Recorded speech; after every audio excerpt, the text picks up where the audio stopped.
Salut la compagnie, j'espère que tout va pour le mieux de votre côté. Pour ma part, ça va nickel et je vous avoue que je suis très content car nous approchons de la sortie des deux séries House of the Dragon et The Lord of the Rings, The Rings of Power.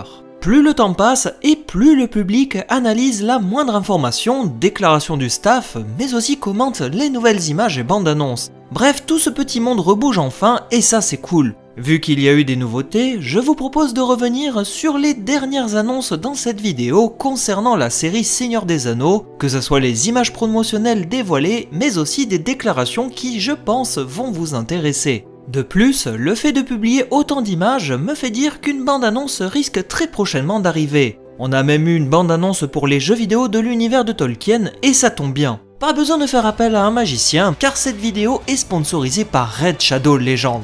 Jouable sur PC et téléphone, c'est un RPG acclamé par la foule qui te scotchera à ton écran. D'ailleurs, le jeu est continuellement mis à jour avec des nouveautés et ça fait plaisir. On commence tout d'abord par la Doom Tower, qui est un nouveau mode de jeu pour les joueurs aimant le challenge. Près de 120 niveaux vous attendent pour tester vos compétences, de quoi relancer l'intérêt du jeu. Mais ce n'est pas tout, car les boss sont accompagnés de nouveaux champions à débloquer. Les créateurs du jeu se sont littéralement arrachés les cheveux pour vous proposer des designs inédits pour votre collection. Et si l'ajout de guerriers ne suffisait pas, Red a dévoilé une nouvelle faction l'année dernière, les Shadowkin, qui sont des tribus de l'extrême-orient libérées du mal, mais qui ne sont pas forcément très gentils. Enfin, je ne pouvais pas conclure sans parler de l'Hydre, ce nouveau grand boss de clan gigantesque. Vous devez savoir que vaincre ce monstre terrifiant offre des items parmi les meilleurs du jeu. Il y a une tonne de mises à jour avec un événement spécial pour cet été, la Voie de la Lumière, qui vous permettra d'explorer 3 voies selon votre choix pour récupérer des récompenses uniques. En ce moment, Red organise un event spécial d'Eliana Chase, au cours duquel vous pouvez mettre la main sur cette nouvelle championne légendaire de la faction des Hauts Elfes. Il faut tout simplement se connecter pendant 7 jours d'affilée avant le 20 juillet, et hop, tu as ton elfe dans la poche. C'est donc le meilleur moment pour se lancer dans Red, car si vous cliquez sur le lien dans la description ou flashez mon QR code, vous aurez un pack de démarrage d'une valeur de 30 $ qui contient un champion épique gratuit Aina, 200 000 argent, une recharge d'énergie, un boost d'XP et un éclat ancien pour bien débuter ton aventure. Tout ce petit trésor vous attend ici, mais c'est encore plus simple en cliquant sur mon lien. Et attendez, ce n'est pas fini! Je tire de mon chapeau de magicien le code promo MyDeliana, réservé aux nouveaux joueurs pour obtenir 50 infusions d'XP afin de faire passer votre championne Deliana au niveau 50. Voilà, je pense que je n'ai rien oublié, il ne me reste plus qu'à vous inviter à rejoindre le raid. Merci à eux d'avoir sponsorisé la vidéo, maintenant on retourne en Terre du Milieu. Après cette interlude, nous allons aborder les 4 couvertures pour le magazine Empire. La première met en valeur l'elfe Galadriel en armure avec sa grande épée à 2 mains dans le dos et sa dague dans la main. Beaucoup ont comparé cette image à Jeanne d'Arc en disant que son armure lourde n'était pas cohérente, et moi je dis que ça passe dans la mesure où nous sommes au 2e âge, à une époque bien différente du 3e âge. Certes, l'armure fait un peu grossière avec cette cotte de mailles dépassant, mais j'aime beaucoup le fait qu'elle soit armée et que les jambières soient légèrement ornées. Cela montre son côté guerrier qui est ma foi très peu abordé dans les livres, et je suis curieux de voir comment cela sera mis en avant dans la série. Il ne faut pas penser qu'elle sera toujours vêtue ainsi, je tiens à rappeler qu'on l'a déjà vue avec une tenue plus caractéristique du personnage dans une précédente image promotionnelle. Concernant son épée, certains ont fait un parallèle avec ce poster en montrant qu'il s'agissait plus ou moins de la même garde, et les spéculations vont bon train quant à l'identité de ce personnage qui pourrait être apparenté à la famille de Galadriel. Venons-en à la 2e couverture qui met en avant le couple princier de Khazad-dûm, le prince Durin IV et la princesse Disa. La couleur dorée domine sur cette image avec une exubérance de richesse en arrière-plan et sur la table. Je rejoins tout de même la majorité du public qui reproche à la série l'absence de barbe sur la naine. Peter Jackson avait fait le choix de mettre des petites barbes sur les naines dans la trilogie du Hobbit et je trouve que ça rendait plutôt bien.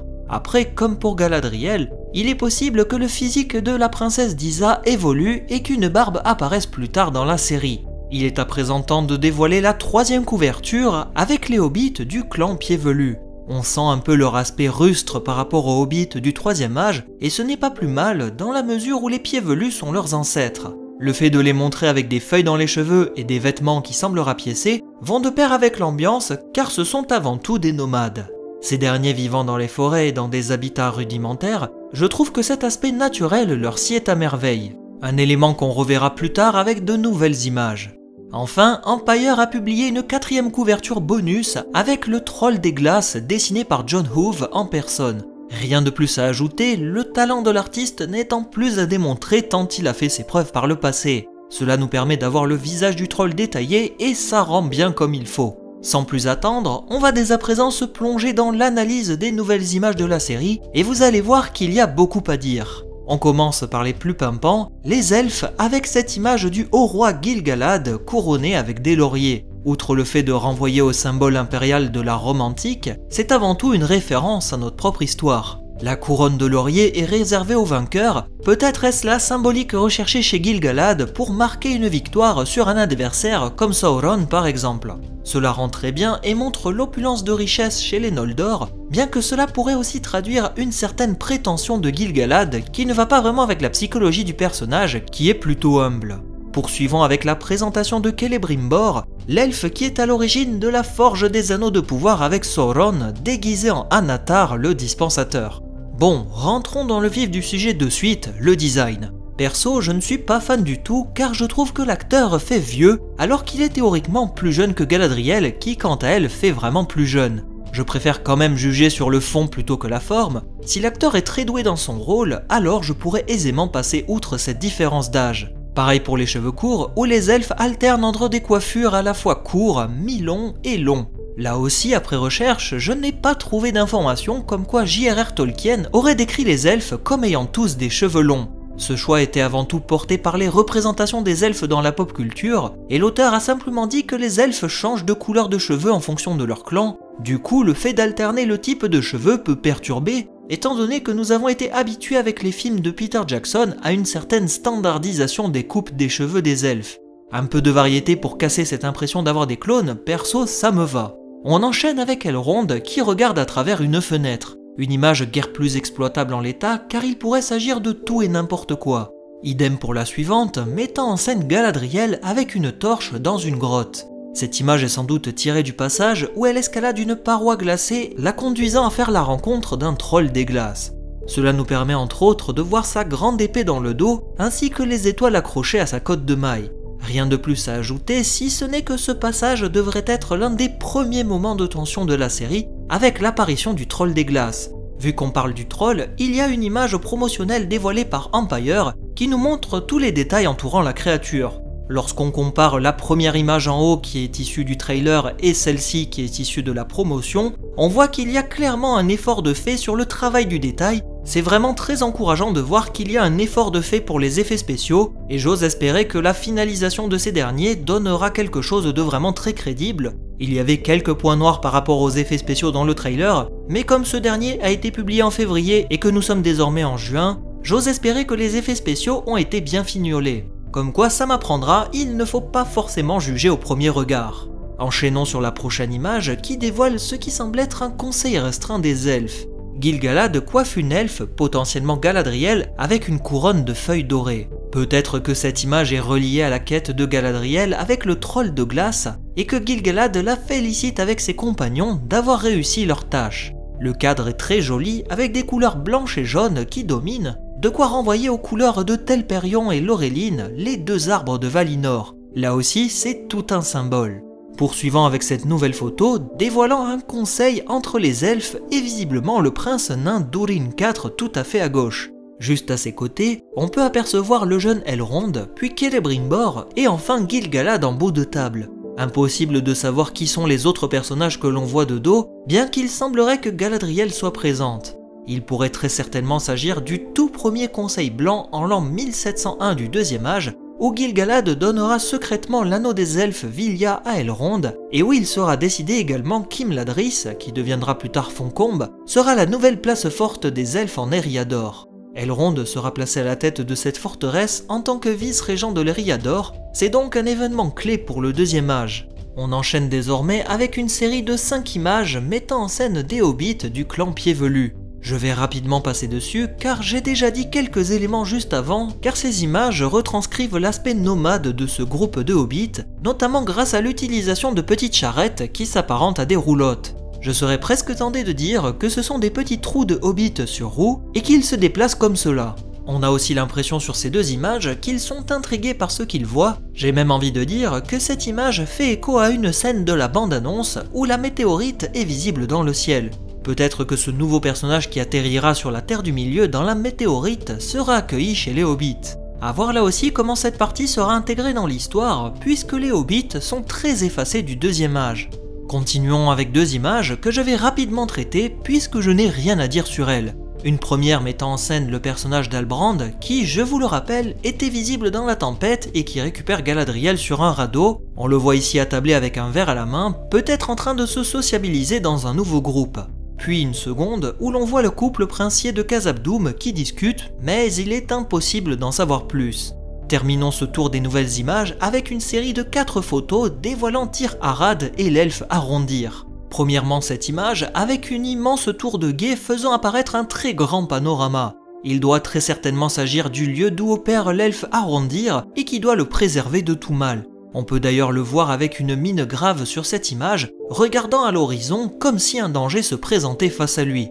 Peut-être qu'il ne s'agit ni plus ni moins de Théo, l'enfant de Bronwyn, ce qui explique pourquoi il s'enfuit sur cette autre image située dans une forêt. J'émets l'hypothèse que Théo a trouvé l'épée noire qu'il tient dans sa main sur une toute autre image et que Arondir, sans doute connaisseur de l'identité de l'épée et de son histoire, va chercher à dissuader l'enfant de la conserver. Le mâle semble vouloir aussi récupérer quelque chose et l'épée brisée pourrait être cet objet attisant tant les convoitises.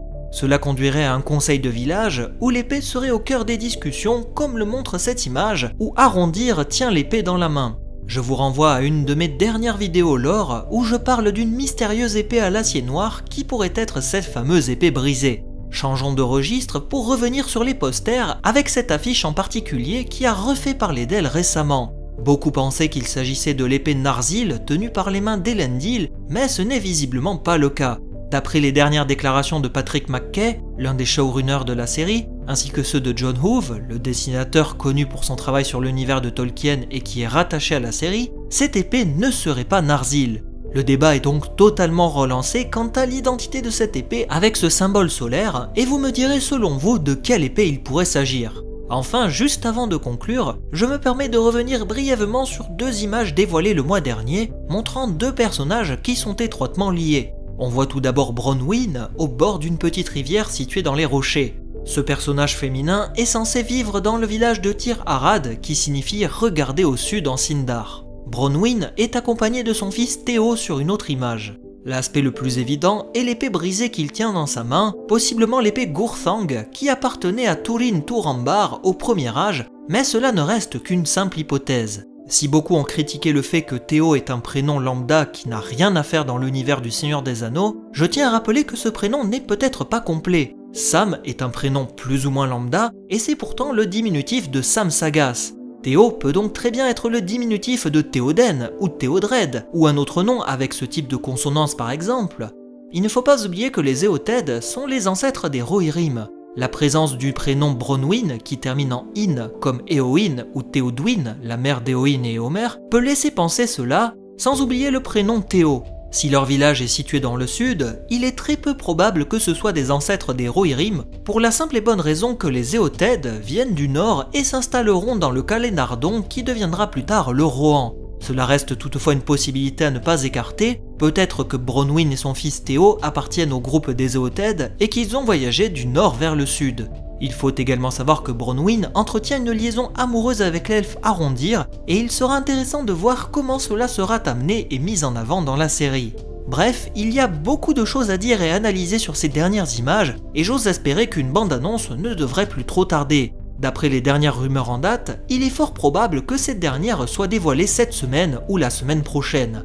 La série Seigneur des Anneaux reste pour l'instant assez timide en matière de promotion et j'espère sincèrement qu'elle va passer la seconde alors qu'elle avait plutôt bien démarré l'année. N'hésitez pas à me dire vos impressions, ça me fera plaisir de vous lire et répondre comme à chaque fois. On se quitte en musique et on se dit à la prochaine pour d'autres analyses en Terre du Milieu. Bye tout le monde.